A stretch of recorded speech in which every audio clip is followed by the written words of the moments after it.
प्यारी प्यारी भव्यात्माओं,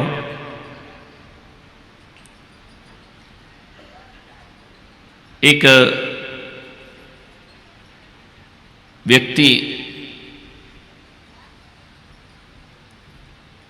आए, उन्होंने कहा महाराज जीवन में कुछ समस्याएं हैं। सुबह से शाम मेरे पास समस्या वाले ही आते हैं, समाधान तो कोई आते नहीं। एक आदमी ने कहा कि महाराज इतनी सारी समस्याएं आती हैं, आप क्या करते हो? मैंने कहा क्या करूं, मैंने दुकान ही समस्या समाधान की खोल रखी है। मेरे पास सुखी आदमी तो आएगा नहीं, परेशान आदमी ही आएगा।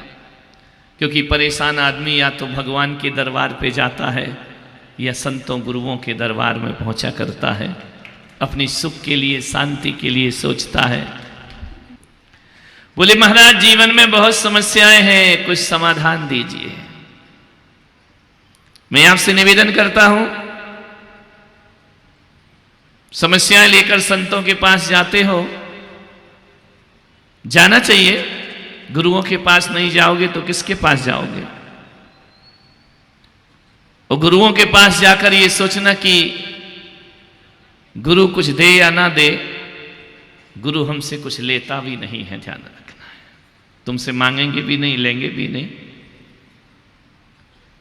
गुरुओं के पास जाने में कोई नुकसान नहीं है, फायदा ही फायदा है। संत समस्या का हल ही नहीं बताते, उसका समाधान भी बताते हैं। बस फर्क इतना है कि डॉक्टर के पास जाओ तो एलोपैथी दवाई देता है, दूसरे डॉक्टर के पास जाओ तो होम्योपैथी दवाई देता है। मैं भी ऐसा डॉक्टर उदयपुर में आया हूँ, ना मेरे पास एलोपैथी है ना होम्योपैथी है, मेरे पास केवल सिम्पैथी है जो मैं तुम्हें बांट दिया करता हूँ, ध्यान रखना। कई चीजें सिम्पैथी से सही हो जाती हैं, दवाओं की जरूरत नहीं पड़ती है। समस्याओं से घिरा है आदमी। खाना एक समस्या, कमाना एक समस्या, पैसा एक समस्या, मकान बनाना वह भी एक समस्या है। मकान अच्छा है तो परिवार एक समस्या है, परिवार अच्छा है तो बच्चों की पढ़ाई एक समस्या है, पढ़ाई हो गई तो उनकी शादी एक समस्या है, शादी हो गई तो एडजस्टमेंट होना एक समस्या है, एडजस्टमेंट हो गया तो बच्चे होना एक समस्या है, बच्चे हो गए तो आज्ञाकारी होना एक समस्या है। ध्यान रखना, समस्या ही समस्या है। जहां देखो आदमी एक समस्या का समाधान करता है, 10 समस्याएं खड़ी हो जाया करती हैं दुनिया में। इनका कोई अंत, जब तक आदमी जी रहा है तब तक कुछ ना कुछ समस्याएं उसके जीवन में लगी रहा करती हैं। आदमी चिंताओं से मुक्त नहीं हुआ करता है, आदमी तनावों से मुक्त नहीं हुआ करता है, क्योंकि आदमी का जीवन पूर्ण विराम नहीं अल्प विराम हुआ करता है। आपसे मैं निवेदन करता हूं, जीवन में सुखी रहना है, आनंदित रहना है तो और कहने की कला भूल जाओ और बस कहने की कला सीख जाओ। जीवन में आनंद ही आनंद बरस। किस किस की समस्याएं सुलझाओगे मेरे भाई?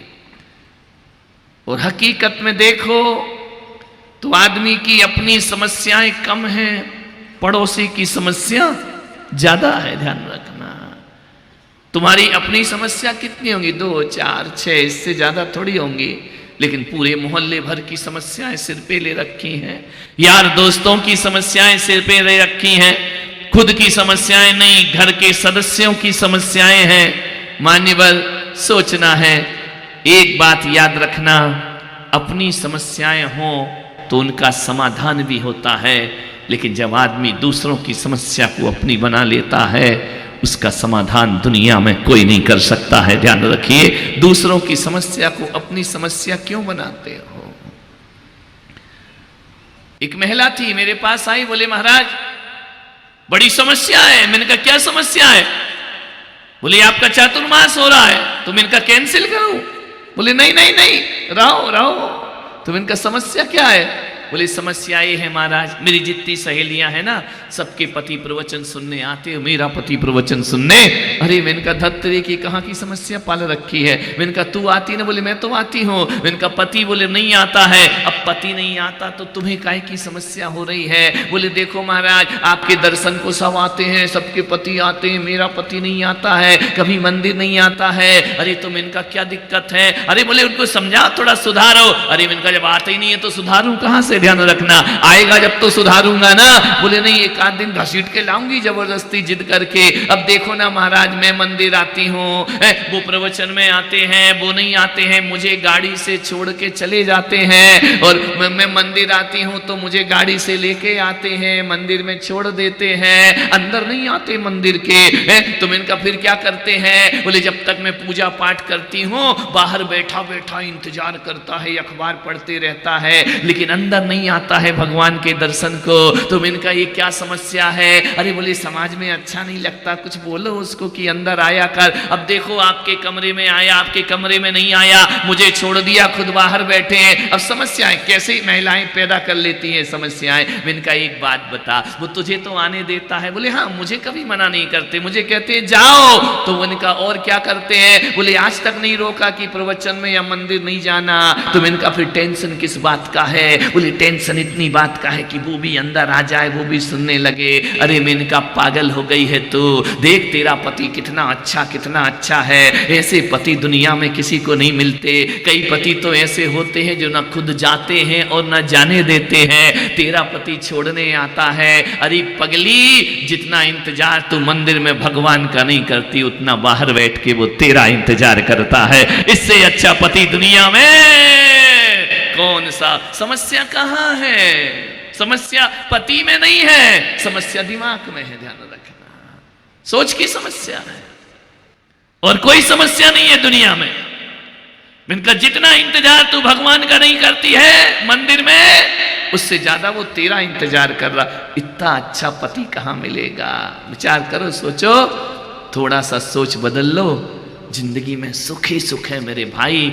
और सोच नहीं बदला तो स्वर्ग में भी जाकर जिंदगी नरक में परिवर्तित हो जाया करती। थोड़ी सी सोच, कितना अच्छा पति है, छोड़ने तो आता है, ले जाने आता है। ऐसे पति तो भगवान सबको दे। कौन बोला एक नहीं दो दो दे दे, तीन तीन दे दे। अच्छी चीज तो ज्यादा चाहिए ना। मान्यवर विचार करिए। अभी फोकट की समस्या है कि वो अंदर नहीं आता, मुझे तो आने देता है ना। लेकिन फालतू के टेंशन दिमाग में रखना ये तुम्हारी आदत बन गई है। मान्यवर दूसरों की समस्या को अपनी समस्या मत बनाओ। कोई बहुत ज्यादा समस्याएं तुम्हारे जीवन में नहीं है, ऐसा कोई जीवन में पहाड़ नहीं टूट रहा है जिसके लिए तुम रात दिन आंसू बहाओ, चिंतन में रहो, टेंशन में रहो, हमेशा तनाव में जिंदगी जियो। नहीं मेरे भाई, आराम से जियो। मुझे मालूम है तुम्हारी समस्याएं कोई खास नहीं है, कोई दमदार समस्याएं नहीं है। तकलीफें क्या है, ज्यादा से ज्यादा यही तकलीफ होगी ना कि हम अपना मकान नहीं बना पा रहे हैं, हम अपना खुद का घर नहीं बना पा रहे हैं। ये भी एक समस्या है। अब बनाने को पैसा तो तुम्हारे पास है नहीं, दिमाग चल रहा कि मकान बहुत बड़ा बना ले। अब क्या करोगे, क्या करोगे बोलिए। पैसा है नहीं, लोन ले लोगे, चुका नहीं पाओगे मेरे भाई, ध्यान रखना है। उतनी इनकम भी होना चाहिए। अब क्या करोगे, यदि मकान नहीं है तो रात दिन तनाव और टेंशन में जी के जिंदगी बर्बाद करना है। इस समस्याओं को जीवन की बहुत बड़ी समस्या बनाना है। नहीं मेरे भाई, मैं आपसे इतना निवेदन कर रहा हूं, मकान नहीं है तो क्या हुआ, कभी बंबई में जाकर, दिल्ली में जाकर देखना, कुछ लोग ऐसे हैं जो फुटपाथ पर जिंदगी गुजारते हैं। न चार छत होती है, ना एक दीवार होती है। कम से कम तुम्हारा अपना नहीं, किराए का मकान तो तुम्हारे पास है। तुम रात तो अच्छे से बिताते हो, शान से तो जीते हो, ध्यान रखना। मकान नहीं है उसके लिए आंसू बहा रहे हो और जो है उसका सुख नहीं भोग रहे हो, ध्यान रखना है। कैसी समस्याएं पालनी नहीं है तो नहीं है, क्या दिक्कत है? मेरा बच्चा, मैं बहुत स्मार्ट नहीं हूं, मैं सुंदर नहीं दिखता हूं। अब क्या कर लोगे? नहीं दिखते सुंदर तो नहीं दिखते, क्या करोगे? विचार करिए। अब वो टेंशन हो गया, मैं खूबसूरत नहीं हूं, मैं अच्छा गोरा पैदा नहीं हुआ, मैं अच्छा सुंदर पैदा नहीं हुआ। जब भी तुम्हारे मन में ये बात आए कि मैं स्मार्ट नहीं हूं, खूबसूरत नहीं हूं, हैंडसम नहीं हूं, उस समय एक ही बात याद रखना, आपसे निवेदन है, ये कुदरत की देन है, ये परमात्मा की देन है, इसमें तुम कोई परिवर्तन नहीं कर सकते हो जीवन में। एक ही बात याद रखो समाधान के लिए, अपने आईने में जाकर के देखना कि मैं सुंदर नहीं हूं। साउथ अफ्रीकन को जाके देखना, निग्रो के चेहरे देखना, ब्राजील देखना, इतने ओंठे मोट और काले काले, वो भी जिंदगी में जीते हैं, आनंद मनाते हैं, नाचते हैं और गाते हैं। यदि उनको देखोगे तो लगेगा उनसे सुंदर तो मेरा जीवन है। समाधान जानो, समाधान तुम्हारे ही पास है, समस्या तुम्हारे पास है। एक बच्ची आई, बोले मेरी अच्छी हाइट नहीं है, ये समस्या बना ली उसने, मेरी हाइट अच्छी नहीं है। अरे ऊंची हिल की चप्पल पहन ले, क्या दिक्कत है हाइट के लिए? बोलेगी नहीं नहीं, फिर भी मेरी हाइट अच्छी नहीं, मैं बहुत परेशान हूं महाराज। मैंने कहा नादान, अपनी हाइट को लेकर परेशान मत हो। नागपुर में एक ऐसी बच्ची है जो आज 30-36 साल की है, लेकिन उसकी हाइट केवल 2 फीट है। ध्यान रखना, तेरी हाइट तो 5 फीट 4.5 फीट है। ध्यान रखना, उसकी हाइट 2 फीट है, और 2 फीट की हाइट में भी उस लड़की ने गिनीज बुक में अपना नाम दर्ज कराया है। ध्यान रखना, 2 फीट की लड़की, अपना नाम, जिन्हें जीवन जीना आता है, आनंद में जीना आता है, हाइट को लेकर के टेंशन, फिजूल के टेंशन है। ध्यान रखना मान्यवर, हमारे घर में शांति नहीं है। कल जिंदा रहोगे या नहीं रहोगे, इस बात पे जरा विचार किया करो। सामान 100 बरस का और पल की खबर नहीं। मैं नारी शक्ति से कहूंगा कि तुम्हारे हाथ में कंगन नहीं है तो दुखी मत होना, सोने का कंगन नहीं तो दुखी मत होना, हीरे के कंगन नहीं है तो दुखी मत होना कि बाजू वाली हीरे के कंगन पहनी है, मेरे पास सोने के भी नहीं है। नहीं, ये बात कभी नहीं सोचना। परमात्मा को धन्यवाद देना कि परमात्मा कंगन नहीं दिया तो कोई बात नहीं, तूने कलाई तो मुझे प्रदान की है, वरना लोगों के पास तो कलाई भी नहीं हुआ करती है। ध्यान रखना, कंगन की कीमत है या कलाई की कीमत है। ऐसे भी लोग हैं जिनके पास कलाई नहीं हुआ करती है। ध्यान रखना, वो कंगन कहां से पहनेंगे? आपसे निवेदन है, जब परमात्मा को धन्यवाद दो। लाख कारण सोचने के हैं, आपकी एक सोच आपको दुखी कर सकती है और आपकी एक सोच आपको सुखी कर सकती है। मान्यवर, हमारे देखने की समस्या है, सोचने की समस्या है, बाहर दुनिया में कोई समस्या ही नहीं है। मान्यवर, मुझे तो कुछ नहीं लगती समस्या कि मेरे पास ये कमी है और वो कमी है। आप बोलोगे आप तो बाबा बैरागी संत आत्मा है, ध्यान रखिए। नहीं मेरे भाई, संत भी कई दुखी रहते हैं जिंदगी में। यदि पॉजिटिव सोच रखो तो मैं कहता हूं कि संत की जिंदगी हो या ग्रस्त की जिंदगी हो, यदि आदमी सकारात्मक सोच रखता है, तुम घर में भी संतों जैसा आनंद अपने जीवन में उठा सकते हो। ध्यान रखिए, आपसे निवेदन है, व्यर्थ की समस्याएं मत पालो, ज्यादा टेंशन मत लो दिमाग में, ब्रेन हेमरेज हो जाएगा। ध्यान रखना, ज्यादा सोचोगे तो जो है वो भी हाथ से। एक काम कर सकते हो, आज घर जाना, एक पेन कॉपी उठाना, ध्यान रखना, पेन कॉपी उठाकर एक तरफ लिखना कि मुझे क्या क्या नहीं मिला है और एक तरफ लिखना मुझे क्या क्या मिला है। ध्यान रखना, लिखना कंगन नहीं मिला, इधर लिखना कलाई मिली है, नेकलेस महंगा नहीं है, गर्दन है। विचार करना, लिखना एक कॉपी में। थोड़े पढ़े लिखे हो, स्कूल का है को माँ बाप ने तुमको पढ़ाया है, ध्यान रखना, इतना तो लिख सकते हो ना।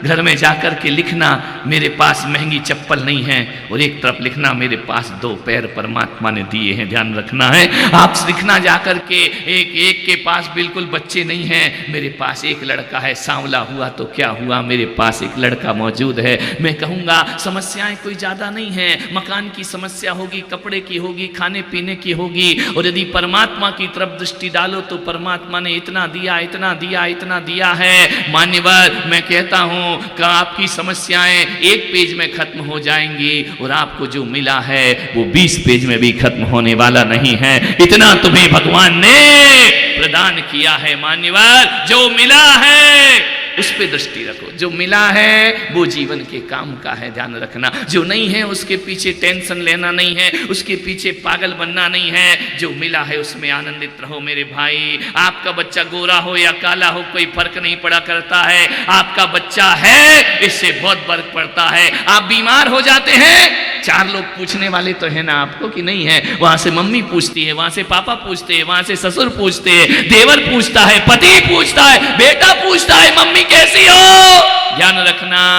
वरना कई लोग ऐसे हैं जिन्हें पूछने वाला तक दिखाई नहीं दिया कर। अपनी कोठियों से, अपने महलों से बाहर निकलो, उस सड़कों की जिंदगी को देखने का प्रयास करो।